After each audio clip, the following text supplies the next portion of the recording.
bad person. It's so bad. It's so bad.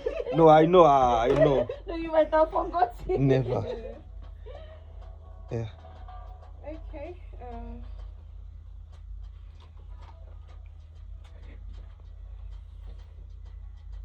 Okay, my hard day for you, and I want to believe that with the conversation we are having, the only thing that should be for you is not just hard, is the work that you plan to do. But yes, that was Gaki featuring Omale on Forever. The remix before that we had Boy P featuring Highs and Brown Jewel alongside the video on Ogechi the remix. And I hope that you've been enjoying these tunes on the after show with me, Free Crown, here at Lead Radio 106.3. Time check is like 6 minutes past 10 a.m. And yeah, please do us follow us on TikTok, Instagram, Facebook, and on Twitch at Lead Radio 1063, and then on X at Lead Radio 1063 IB to join the big happy family. Yes, my guest is still here. That's Miss Awoniyi Adedolapo. She's a university lecturer from Education Department, and she's also a business owner and a fashion influencer. She already explained to us what a fashion influencer job, what it entails. Now, I told you that I'll be asking, we're going further with this. Yes, she's still here. Hello. Hi. Still looking dapper, I must say. So we are still talking about that topic on, making a lucrative career choice. And honestly, it can be very, very hard. Some people are lucky that whatever they found themselves in makes sense and they're able to do it. But for some people, till now, they're still confused. They graduate who there are people who have graduated and they're still not able to figure out what they want or what they really want to do. There's always a general notion. But yes, like you talked about, like you mentioned, there is what works for individuals too. But generally now, let's talk about students. Let's say secondary school students. What would you say? How would you describe what they should check? What they should make sure they are going for when they want to get a lucrative career? What are those things that they should check in themselves, in the society, in the job, or whatever? Because some of them do not even know. Not that they don't know about that. They don't even know what they are going for yet. I feel like first of all, for Nigerian education, our curriculum is very old.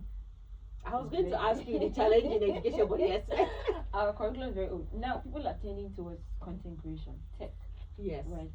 So, and even when our curriculum was not old, you realize that most of the things you learned in school, you didn't make use of them, except if you did medicine. Okay. Yes. Nursing, then you need it. Or medicine, nursing, engineering, all those hands-on career paths. To an extent, mass communication too. Mass communication. But for every other, I had a class last week and I was asking my students, what are the skills you need in the world of work when you're graduating? They couldn't answer. I told them, one, you need communication skills. Two, you need sociability skills. You need how will I put it? Teamwork. To be able to work with a team. And these are the things that are not in the curriculum. Now, in the world of today, you see people who are content creators. I think we can fine-tune our curriculum to fit that. That's what is selling out now. Not just the YDX. We don't need it. So I think the curriculum has to be changed. And then for a young person, they're choosing a career path. But I feel like for their age, they are still growing. They are still trying to understand themselves. And I personally feel like for self-awareness, I think it starts when you're in uni. That's when you begin to understand yourself, because so many things shape your choices in life. The home where you're from. First of all, if you're from a home where mommy and daddy is a lawyer, you automatically think the only thing you should be is a lawyer. And then when you leave home, you realize that there are other things in life. And then the journey to self-awareness comes that, do I really want to be a lawyer because mommy and daddy is a lawyer? So I feel like at that age, they can't really decide. But they have parents and teachers to help them decide. Now, observe your child as a parent. Observe your child. Oh, my child is not doing well in school, but he likes to draw. She likes to dance. She likes to draw. She likes to play dress up just like me. Then you begin to observe those things and you realize that kind of a child should be in our class. Not in science. Then we now have parents who want to force that kind of child to be a doctor. By fire, by force. By fire, by force. Obviously, this person is very expressive. When you have a child that talks too much, she knows that this one will go into mass communication and MC or something, but because you think one career path or one is inferior to the other. So that's the part of the parents. And for teachers, observe the students, just understand their area of strength. Okay, this child likes mathematics, this child likes English, this child feels mathematics. Then you begin to understand and tell the parents, not just to scold the child. That's what our teachers do. They'll start calling you names. But it's a pointer to the fact that this is the area of strength for this child, and for this child, this child cannot function, but then they will force the child to just function in that. So that's what See I your think. mates. See what your mates are doing. Yeah. So there's no bad child. Just observe the child and be true. Yeah.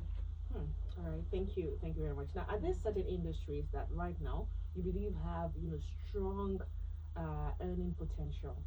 Yeah, the tech industry. Very strong.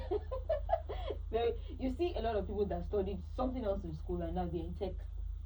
They're learning tech. So the tech industry has the potential. It's no longer oil and gas. You know that tech money, the money that a professor has not made In all these years.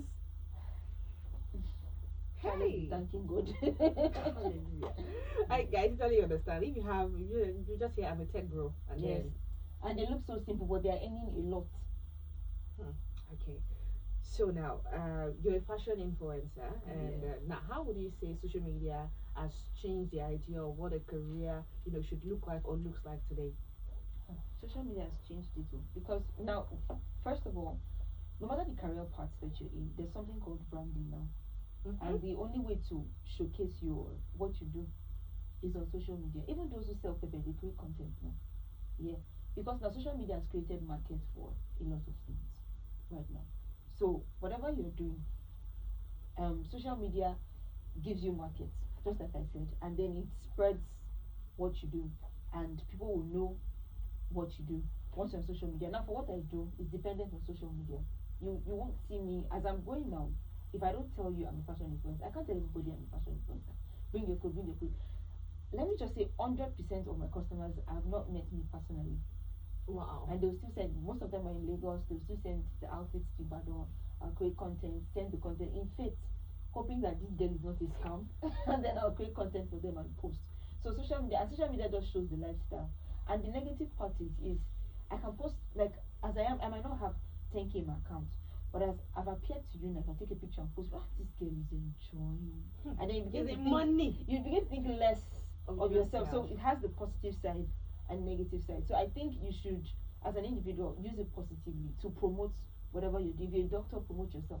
Yeah, so that's what I think. Now, we've talked about the world of education. You're a lecturer, so you understand, and you already talked about the curriculum issues. Are there other issues that you think, is a major problem in our education sector right now, affecting students, affecting people who would eventually become professionals in our world?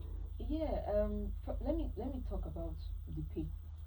If you do not pay your staff well, you would not get pay. The pay, yes.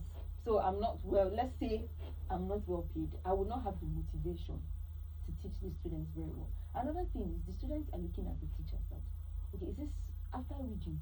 This is what you became. It's one shoe. I don't think Or this two is what I shoes want that to they already become. recognized. Exactly. So, and I think funds are not really pumped into the educational sector. Yeah. So those are apart from the curriculum. So, but for me, largely, it's the curriculum. Yeah. But on the part of the teachers, they are not well paid and they are not exposed to. I don't think they're given the opportunity to further their education on their own. And I think government should pump money into that. Like, let them go for their masters, let them go for the necessary training that they need to better the lives of the students in return. For the lecturers. Yes, now. for the lecturers and teachers too. Yeah. That's a lot too. Okay, so people who feel stuck in a wrong career now, is it ever too late to pivot into something more profitable? It's never, ever, ever, ever too late to pivot. It's never too late. Just start. That's what I always tell people, start. And don't wait for the right conditions. And I think that's the excuse most people give. Okay, let's say for example, you want to do what I'm doing now. I don't have iPhone 17. I don't have a tripod. I don't have my makeup. I don't know how to do makeup. You won't start. Start with what you have. That's what I always say. Start what you have. It's when you now start growing that you attract those things and then you get better.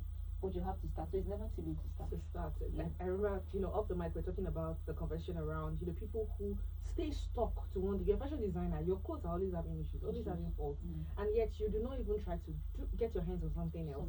You just stay stuck. Okay, I must get better. I must do this. I must do that. While it is good to be to dedicate yourself to something and make sure something good comes out of it, there are times that you actually just need to move or shift or just adjust that thing to fit something else. Now what hard truth would you say exists, or what hard truth would you tell people out there, about building a lucrative career that people, don't like to hear? Uh, Number one, you're going to make a lot of mistakes. Hmm. Number two, it's going to take time. I mean, you're not doing blood money. It's not blood To take money. time. So it will take time, and there are going to be times when you will doubt yourself that did I really do did I really make the right decision? So, and then it's a lot of hard work, painful hard work to build anything, painful hard work, and then you have to seek for knowledge. That's what people don't know. You have to keep seeking for knowledge every time, Every time. in that field that you have chosen. You have to seek for knowledge, and you have to be consistent. Now, I don't encourage competition, but I think you should set in front of you people that are doing what you're doing. They're very successful at it. Observe They're them. doing better. Yes, are doing better. Observe them and see the sacrifice they make. So if you feel like you can't make that sacrifice, then you're not ready. So that's what I think. Okay, so for someone listening out there right now, Yeah. and who is looking to position themselves for a more lucrative career, what are, let's say, 2 to 3 practical steps that they can take immediately? First, seek for knowledge. When you say more lucrative, seek for knowledge. Understand what you're doing and be ready. It's just like what I said. Be ready to put in the work. It's lucrative, yes, but be ready to put in the work. And I don't advise people going into anything because of the money, right? As much as these things will give you money, there are some career paths that will give you money but won't give you sleep. It will give you money but it won't give There's you no peace rest of for the mind. wicked. There's no rest for no peace of mind. You won't be able to spend time with family. So don't just be money driven. Have knowledge and be able to sacrifice and understand your why you're doing what you're doing, and be ready to sacrifice too.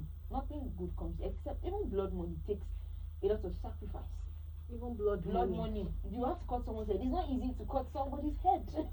It's not easy. What you said now made me remember, there's this man called Alakmeni in Yoruba movie industry, and be like, once you see him, just know that the ritual can never end well.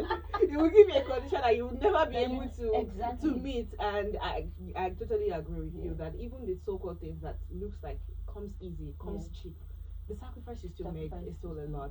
Now, as we're rounding up now, for young people and even parents now, listening, and how should they decide between going full school 9 to 5 roads versus focusing on skills and entrepreneurship? Like I said, responsibility, understand it, and your capacity too. Now, for some people, all they can deal with is a 9 to 5. They like the stability. At the end of the month, I'll get my own 50K. I am fine. They are not bad people. And there's no crime in that. They are not bad people. That's just who they are. They don't want so much. Once they can eat in the morning, afternoon, and night. That's good. They are not bad people. They are not bad people. If that's the kind of person you are, you don't have the heart for for business. You might not make anything you want, and then some months you're balling. So you need to understand yourself, and then if you have the capacity to show that boat, take it. So understand yourself. And when I say capacity, you're able to make the sacrifice. When there are others, you can deliver at the same time. You're 9 to 5, you're always there, and you will not break down. Fine. So you need to. That's what I think. Okay. Finally, now. Okay. Okay. So you are in the academics. Yeah. For people who are studying, for students who are in school, Yeah. and they are trying to build a profitable side business or personal brand, what tips can you give them? What advice would you give to people? Okay, do this, do that. Remember this, even as you're studying. What are those things that you can tell them that that probably you learned late, and that would help them in moving? You said at 300 level. Yeah. So yes, what are those things that you can say to people who are in school and are also looking to build something outside of school? I think they're very lucky because they have a market already. Their friends, the students. I teach business education, and the first question I ask my students is, "So what business are you doing now? What do you want to do now?" "No, I don't know." I'm like, this is the best place. If you're selling wigs, students will buy. Sell to your friends. This is your first market. I have this student that sells fruit salad. She will come to all the lecturers' office, and can you see that they are making money? But most people think you have to wait till you're done with school, and then you're creating foundation for now. Now, my first tip is don't allow it to affect your education. Read when you're supposed to have a structure. Read when you're supposed to read. Don't hawk when you should be in class. Read when you're supposed to read, and leverage on student platform to advertise your business. So that's what I would say. So that's my tip. I believe you because Mm. I remember, in hostel then you have people who are studying different things, people who are blending, Who are even blending pepper. pepper. Yes, when I was Yes. in OAU, it was like that. They're making hair, Yes. blending pepper. They are doing well. People who in draw school. henna, people who do Yes. different things, and they are making a lot, They're making a lot money. of money. People, Mhm. there are some people in school that what they were selling is onions. Females doing shoemaking, just repairing sandals. But Yeah. because you think about by the time I get outside, Mm. the stress is much. Stress You just is say, much. It's a help larger me world. do this, help me do that. So yes, I totally agree with you that Yeah. yes, the student is your industry. In the outside world, let's say you can have customers like let's say 50, Yeah. but you have But in you have school, your you have like 500 to pick from 500. in your hostel, and In your not even in hostel. your faculty now. Exactly. So yes, I totally agree with you. Yeah. Build that relationship. People will always talk about the fact that the best currency you can have is the human currency, human relations, connections, the relationships that you've built. So Yeah. yes, start from school. Start from school. Start That's from the school. best place.